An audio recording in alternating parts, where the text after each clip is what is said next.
என்னம்மா நீ? என் மேல நம்பிக்கை இல்லையா உனக்கு? எல்லா இடத்துக்கும் என் கூடவே வரணுமா? கடிந்து பேசிய சுகன்யாவை முறைத்தாள் அம்மா. என்ன செய்ய சொல்ற? என் வயிற்றுல நெருப்பை கட்டிக்கிட்டு இருக்கேன்.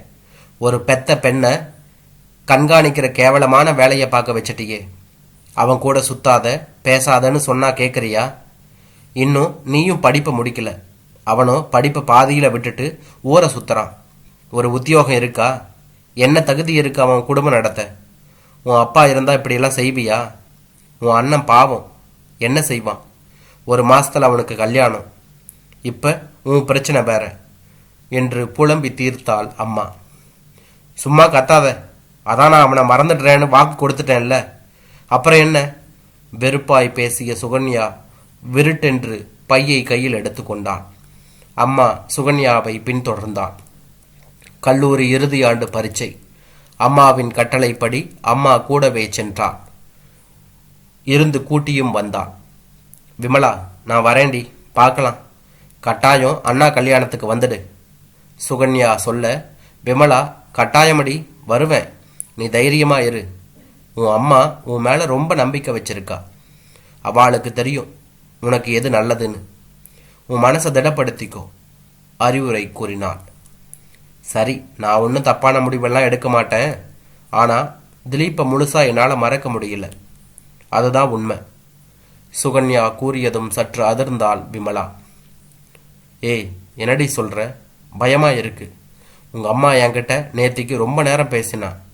கட்டாயம் உங்க அண்ணா கல்யாணம் முடிந்த உடனே திலீப் ஒரு நல்ல வேலைக்கு தேடி செட்டில் ஆனவுடன் பேசலான்னு இருக்கோன்னு சொன்னான். அவர்கள் உணர்வுக்கு மதிப்பு கொடு. தன்னால் முடிந்ததை கூறினாள் விமலா. பார்க்கலாம், வரேன், அப்புறம் ஃபோன் பண்ணு கூறிவிட்டு அம்மாவுடன் புறப்பட்டாள் சுகன்யா. ஒரு வாரம் கழித்து ஒரு புத்தகம் தேவைக்காக சுகன்யா வீட்டிற்கு ஃபோன் செய்தாள் விமலா. அதிர்ச்சி. வை போன, ஒரு தடவை சொன்னா புரியாது. சுகன்யா உயிரோட இல்லை. மறுமுனையில் சுகன்யாவின் அண்ணன் கோபமாக பேசினான். என்ன இது, உண்மையா? ஏன், ஒண்ணுமே புரியலையே. மனதிற்குள் போராட்டம். என்ன இந்த சுகன்யா, நாம அவ்வளவு பேசணும். அவ அம்மா பாவம், எவ்வளவு பாசம் ஆசை வச்சிருந்தா இவ மேல. எல்லாத்தையும் குழி தோண்டி புதைச்சிட்டாளே. என்ன செய்யறது இப்போ? தவித்தது இதயம். கை கால் நடுங்கியது. வீட்டில் யாருக்காவது சொல்லலாமா? அம்மா கிட்ட மட்டும் சொல்லுவோம், இல்லைன்னா தப்பாயிடும். சொல்லிவிட்டு சுமியை கூட்டிக் கொண்டு சுகன்யா வீட்டிற்கு போகணும். சுகன்யா அம்மா ஓ என்று அலறினாள். விமலாவையும் சுமையையும் பார்த்ததும் என்ன செய்வதென்று அறியாமல் விமலா அம்மாவை அணைத்து கொண்டாள். அண்ணா பக்கத்தில் இருந்தான். அவனை பார்க்க பரிதாபமாகவும் பயமாகவும் இருந்தது. என்ன ஆச்சு? மெதுவாக கேட்டாள் விமலா. அம்மாவால் ஒன்றுமே பேச முடியவில்லை. சுகன்யாவின் அண்ணன் தான் பேசினான். என்னத்த சொல்றது, புத்தி கெட்டவ, எவ்வளவு அட்வைஸ் பண்ணணும். என் கல்யாணம் முடியட்டும், அப்புறம் பார்க்கலாம். அவனுக்கு வேலை எதுவும் இல்லை, கொஞ்சம் பொறு என்று பிடிவாதம். எல்லாம் கெட்டது. இவளால் என் வாழ்க்கையும் போச்சு. அந்த பெண் என்ன பாவம் செஞ்சா?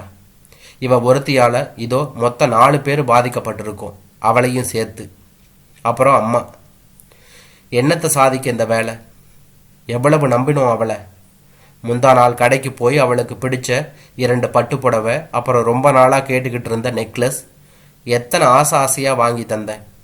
அழுகையை அடக்க முடியவில்லை அவனால். விமலா, அழாதுங்க அண்ணா. நாங்களும் அவளுக்கு நிறைய சொன்னோம். அவளும் தைரியமான பொண்ணுதான்.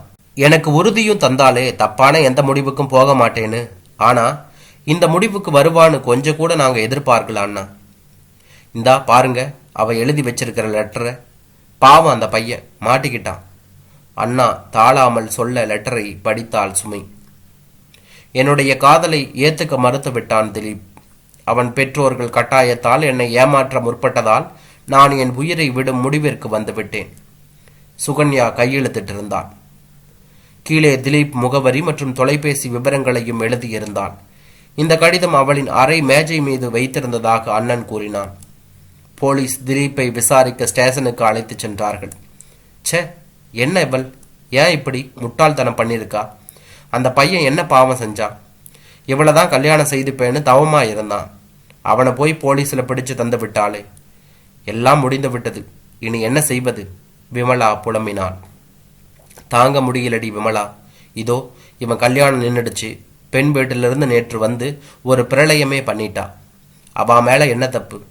இவ இப்படி பண்ணனது ஒரு பெரும் அதிர்ச்சி. பாரு என் பையன் நிலைமைய. எவ்வளவு கல்யாண கனவுகளோடு இருந்திருப்பான். எல்லாம் போச்சு இவளால.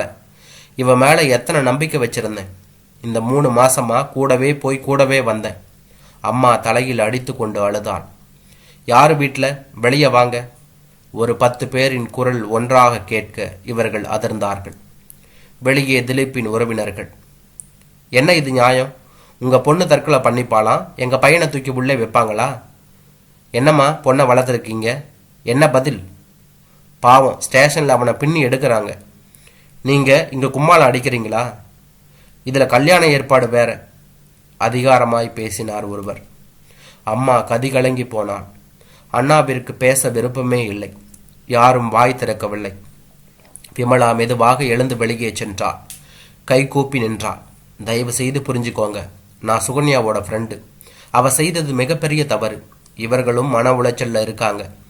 அண்ணன் கல்யாணமும் நின்று போயிடுச்சு. அம்மா மிகவும் பாதிப்புக்கு உள்ளாயிருக்காங்க. நீங்க கொஞ்சம் தயவு பண்ணுங்க. உங்க மகனை இந்த விவகாரத்திலிருந்து கட்டாயம் பேசி உடனே வெளியே எடுக்க ஏற்பாடு செய்கிறோம். நீங்க மேல மேல இவங்களை தொந்தரவு செய்யறது சரியில்லை. இங்கிருந்து போங்க, தெளிவாக பேசினாள். ஆனால் அவர்கள் சும்மா வாய மூடு, எப்ப வெளியே விடுவாங்க? இப்ப வரணும், புரியுதா? ஒரு பெண்மணி சத்தம் போட அதற்குள் போலீஸ் அங்கு வரவே அனைவரும் அமைதி காத்தார்கள்.